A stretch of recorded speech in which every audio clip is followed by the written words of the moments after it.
The Fox in the Robe. On Mercurius the Trickster. A robed teacher arrived one spring in a small village in the mountains. He came on foot. He carried nothing but a small bag. His robe was clean but very plain. He spoke softly, and what he spoke was, at first, the same things every teacher had said in that village for 200 years. He asked for no payment. He gave a small lesson in the village square each evening.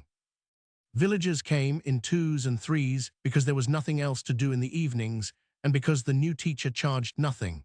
He spoke about virtue. He spoke about hard work. He spoke about the importance of honoring one's parents and one's gods. He spoke about all the things the village had been told 1,000 times. The villagers nodded. In the second month, his lessons began very subtly to change. He still spoke about virtue, but he began to ask, in passing, what virtue was. He spoke about hard work, but he asked, gently, who exactly was being served by the hard work. He spoke about honoring one's parents, but he asked, very mildly, whether one's parents had always honored one's children. He did not push. He did not insist. He simply asked the questions in the same soft voice, and the villagers nodded as they always nodded. In the fourth month, the villagers began to feel uneasy. They could not have said why. Nothing the teacher had said was wrong. Nothing the teacher had said was even unfamiliar. But the things they had been certain of had become, in their minds, slightly less certain. They could not remember when they had become less certain. They had become less certain so quietly that they had not noticed it happening. The village had for 200 years been very certain of itself. It had for 200 years lived inside its certainty as inside a thick wool coat in a long winter. The wool was now somehow thinning. In the sixth month, the villagers began to wonder where the teacher had come from. They asked one another. None of them had seen him arrive. He had been there for 6 months. He had stayed in the empty hut by the mill stream. None of them had ever visited the hut. In the seventh month, 3 of the elders went to the hut to thank the teacher. The hut was empty. His robe was on a hook by the door. His small bag was beside it. A red fox ran out from beneath the robe and disappeared into the millstream wood. The elders stood in the hut for a long time. They were not exactly surprised. They were also not exactly sure what had happened. They returned to the village square. They did not say anything to anyone at first. The lessons did not continue. There was no more teacher in the village square in the evenings, but the lessons that had been given had, somehow, become a part of the village. The villagers continued to nod at the old certainties as they had nodded for 200 years, but the nodding was different now.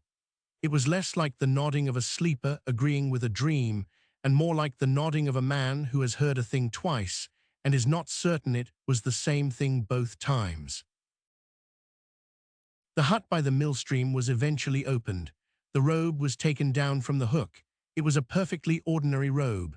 The bag contained nothing. An old woman who had been the first to notice the teacher had stopped giving lessons said quietly to her husband one night, "He was a fox in a robe." "Yes," said the husband. "Who sent him?" "No one sends a fox," said the husband.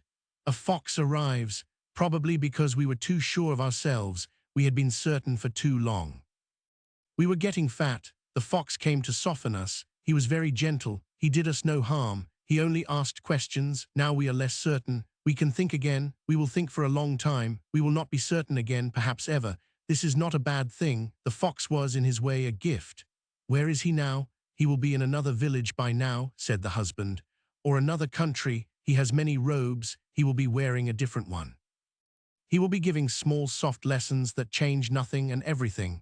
He will leave again when the new village's coat begins to thin. He is not a teacher. He is the thing that comes to towns that are too certain. We were lucky to be visited." The village after the fox was a different village. It was less proud. It was also in some way more alive. The children in the new generation were funnier and slightly less obedient. The marriages were less unhappy. The grain harvest was, in time, slightly better. No one ever saw the fox again. But the hut by the millstream was kept clean, and the hook by the door kept its robe, in case the fox came back.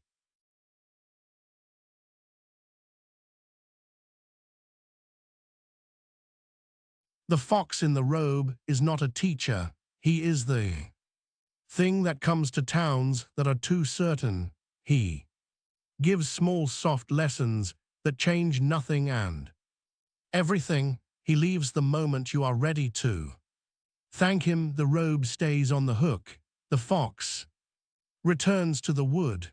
The village after him is alive again.